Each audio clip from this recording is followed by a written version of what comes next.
Queridos hermanos proclamadores, buenas noches. Gracias por escuchar este breve crecimiento.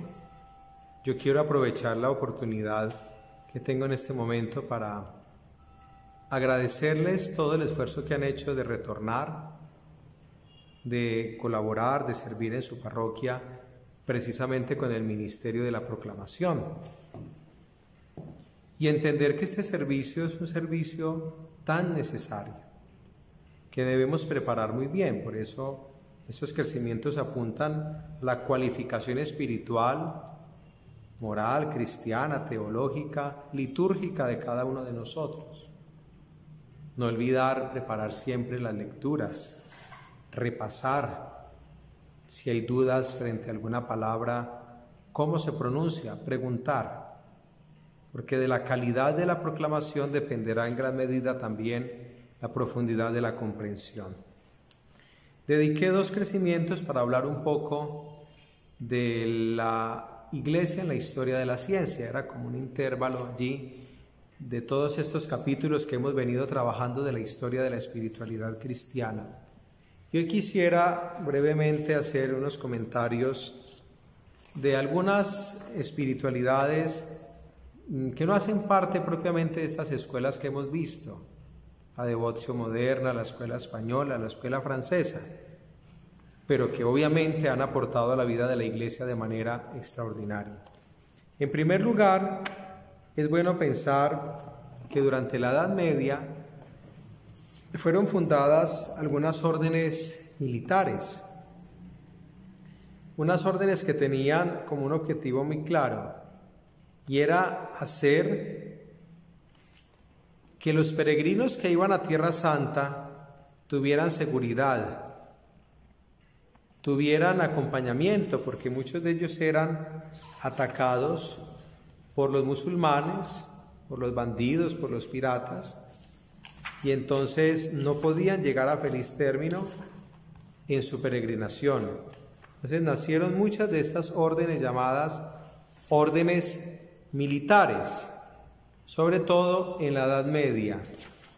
Entre estas órdenes entonces nosotros tenemos a los mercedarios y la famosa orden de los templarios, que tantas leyendas ha levantado durante los siglos. Tenemos entonces los mercedarios, los caballeros templarios, tenemos la orden de los caballeros teutónicos, los caballeros del Santo Sepulcro, la orden San Juan de Jerusalén, la orden de Calatrava, de Santiago, de Alcántara, de Montesa, de Santa María de España, de San Jorge de Alfama, la orden de Cristo. Y todas estas órdenes aportaron espiritualidad y cultura a lo largo de los siglos medievales. Pero repito, se entendieron como un ejército espiritual que quería combatir contra las manos de los musulmanes que se habían apoderado de los lugares santos en la Tierra Santa de Jesús y María. Ese es un primer grupo entonces de estas órdenes que surgen durante la Edad Media. Un segundo grupo es el de las órdenes religiosas al servicio de los enfermos. Fíjense que durante la Edad Media hubo epidemias y pestes tan graves como lo que vivimos en la actualidad, pandemias. La más tremenda, podríamos decir, la peste negra de 1346, que era lo que hacían las personas: de buena manera servir a otros. Por eso hay varios santos que empezaron su obra y se consolidó en la Iglesia sirviendo a los enfermos. De todo este espíritu nace entonces la orden hospitalaria de San Juan de Dios. Es la más importante de esta época. Surge en el siglo XVI. San Juan de Dios empieza entonces a constituir un grupo de sacerdotes en Granada, España, que le permitirá dedicarse al apostolado de esta manera tan especial, sobre todo de entender a aquellos que fueron totalmente olvidados gracias a su enfermedad. Entonces es ver en el pobre y en el enfermo el rostro de Cristo. Tenemos la orden hospitalaria de San Juan de Dios, pero también tenemos los clérigos regulares, ministros de los enfermos, conocidos más comúnmente entre nosotros como los Padres Camilos, fundados por San Camilo de Lelis, fallecido en el año 1614. ¿Cuál es su carisma? Pues sencillamente dedicarse al cuidado de los enfermos y de los ancianos. Son las dos órdenes más importantes. En el campo femenino tenemos muchas comunidades que se dedican a ello. Aquí en Buga tenemos las Siervas de Jesús de la Caridad, conocidas familiarmente como las veladoras. Pero también hay que destacar que después de toda la reforma luterana y de la gran respuesta que tuvo la Iglesia con el Concilio de Trento, aparecen las órdenes masculinas de enseñanza, o sea, aquellas fundaciones que se dedicaron a la educación. Tenemos algunas comunidades que tienen como carisma la educación, la misión, la cultura, la evangelización en la academia.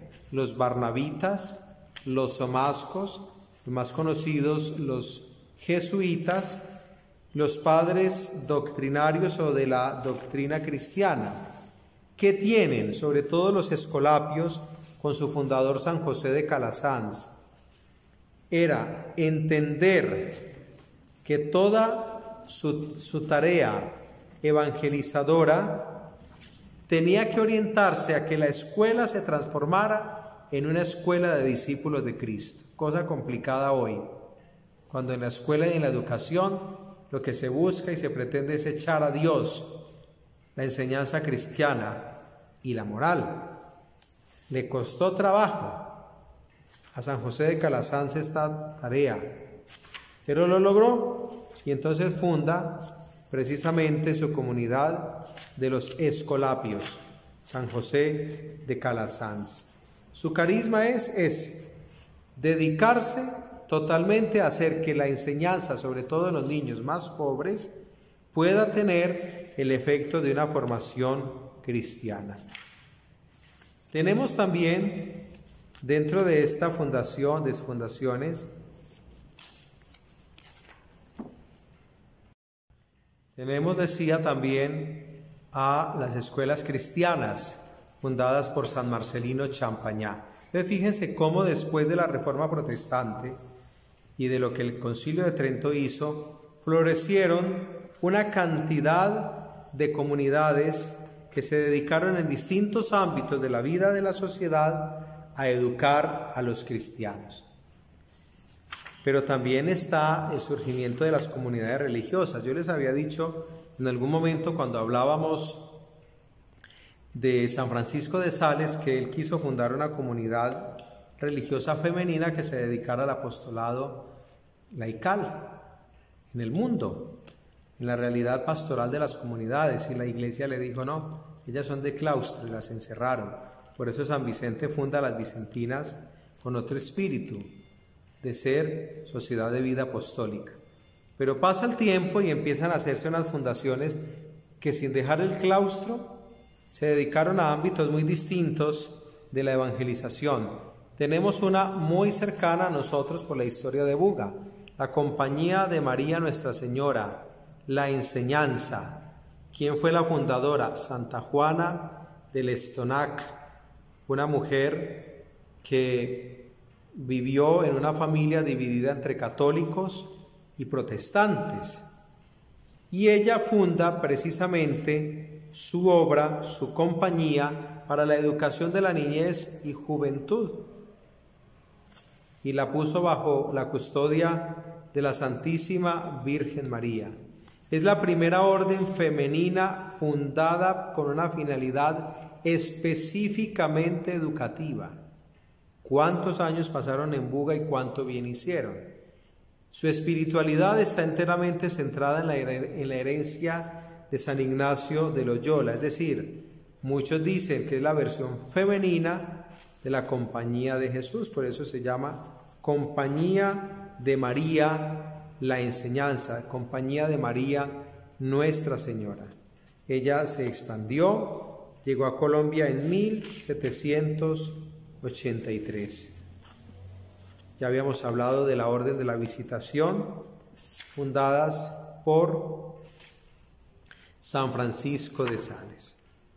Pero viene un problema grave para la Iglesia y son las revoluciones, especialmente la Revolución Francesa. ¿Cuánto daño le hizo a la Iglesia y a la sociedad este fenómeno? Muchas cosas positivas seguramente surgieron, pero hablando de la Iglesia fue perseguida a partir del 11 de julio de 1789, cuando estalla la Revolución Francesa, es abolida la monarquía en Francia, se le da todo el realce a la razón como una diosa, se quiere hacer que el clero jure sobre una constitución laica, más bien civil, del clérigo. Y esto ocasiona precisamente que haya persecuciones. Surge el movimiento llamado de la Ilustración, y esto hace que la Iglesia sea vista con ojeriza, que se le quiera sacar de la escena social y política. Es atacada por filósofos que ven en la vida de la Iglesia un parásito, algo que no se necesita en la sociedad. Hay una oposición al Papa, hay escándalos, hay una cantidad de situaciones precisamente que llevan incluso a que muchos mueran perdiendo violentamente su vida por defender la fe, por defender el Evangelio.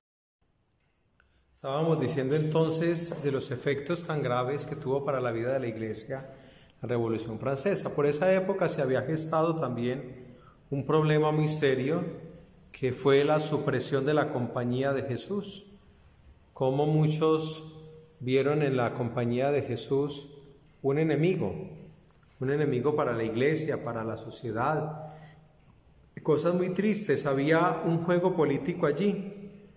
Y por eso entonces cuando se suprime la compañía, hecho que dura 40 años, fue un error, porque en lugar de podar ramas que pues había que podar, lo que hicieron fue arrancar de raíz la mata.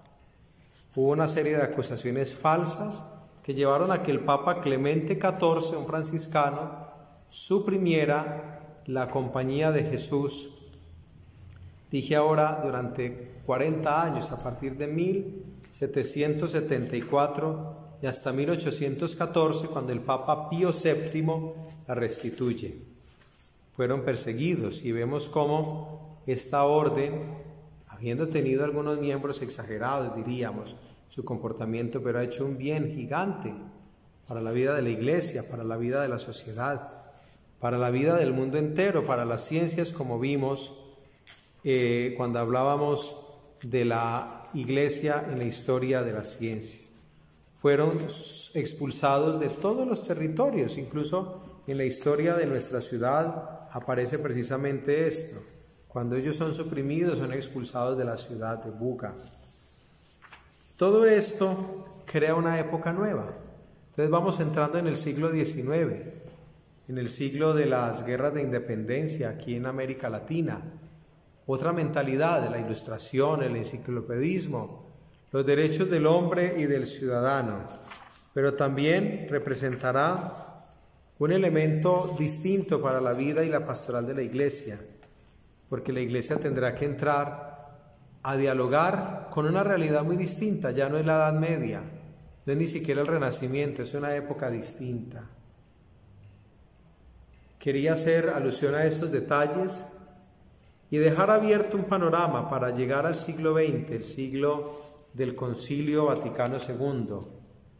Quiero hacer en el próximo encuentro un acercamiento a lo que fue el Vaticano I, para luego adentrarnos a hacer un estudio más detallado de la teología y de la espiritualidad del Concilio Vaticano II. Que Dios les bendiga a todos en el nombre del Padre, y del Hijo, y del Espíritu Santo. Amén.